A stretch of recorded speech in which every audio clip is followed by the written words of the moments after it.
জন্মাষ্টমী মানেই শ্রীকৃষ্ণের পছন্দের ৫৬ ভোগ। জন্মাষ্টমীতে ৫৬ ভোগে কি কি পদ আছে তোমাদের সাথে শেয়ার করব।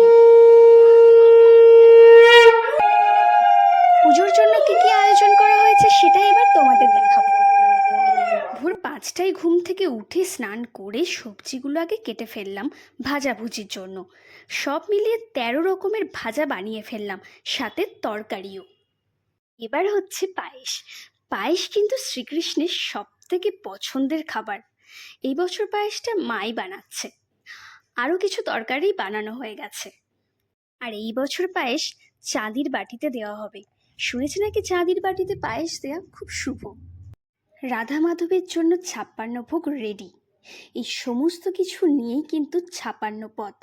বাসন্তী পোলাও, ১৩ রকমের ভাজা, ৩ রকমের তরকারি, সিমুই, পায়েস, চাটনি, মিষ্টি, চকলেট, মালপোয়া, তালের লুচি, নাড়ু ৩ রকমের ইত্যাদি ইত্যাদি দিয়েই কিন্তু ৫৬ ভোগের পদ রাধা মাধবের জন্য আয়োজন করা হয়েছে।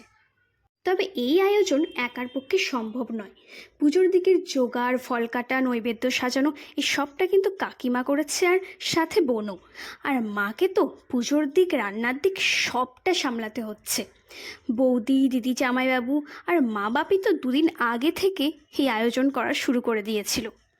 এবছর রাধা মাধবকে বেশি সুন্দর লাগছে। আমি তো বারবার দেখছি রাধা মাধবকে। ব্রাহ্মণ এখন ব্রত কথা শোনাচ্ছেন।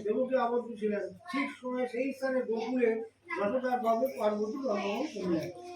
নবজাত শিশুর অলৌকিক দর্শনে বসুদেব ও দেবকীর বিস্ময় পরিসীমা রইল না। তাহারা সজল নেত্রে বলতে লাগলেন, হে ভগবান, কংস ভয় হইতে আমাদের পরিত্রাণ করো। তখন আকাশবাণী হইল, হে বসুদেব, তুমি এই শিশুকে লইয়া বিরাট নগরে নন্দগৃহে গমন করো। তথায় যশোদার জোরে এই শিশুকে লইয়া এসো। আর কাল কংস তাহাকে বিদায় করিবার সমর্থ হইবে না। বৈতরণী দৈববাণী শ্রবণ করিয়া বসুদেব তথাপি শিশুকে করে লইয়া যাত্রা করিলেন। তিনি একাকী সেই অন্ধকার পথ হইতে বাহির হইলেন।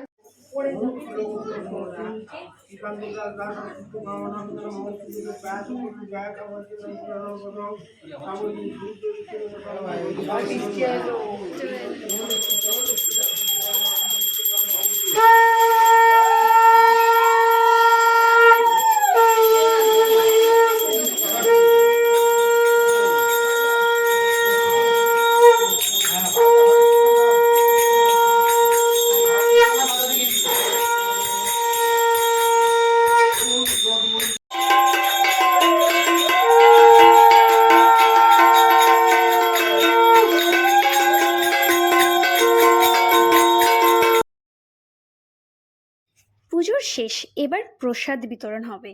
প্রসাদ খেয়েই সকলে দুপুরের ভোজন করব। আর দুপুরের ভোজনে কি কি আছে সেটা এবার তোমাদের দেখাবো।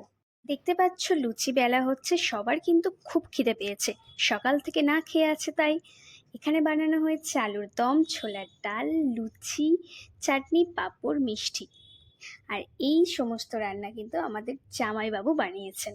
আর জামাইবাবু কিন্তু ভীষণ সুস্বাদু রান্না করেন। লুচিগুলো কিন্তু দারুণ ফুলছে, আমার তো আর তর সইছে না। তো বন্ধুরা, কেমন লাগলো জন্মাষ্টমীর এই ৫৬ ভোগের আয়োজন অবশ্যই জানিও কিন্তু। আর তোমরাও বানিয়ে ফেলো রাধা মাধবের জন্য ৫৬ ভোগ, খুবই সহজ। সবাই ভালো থাকুন। রাধে রাধে।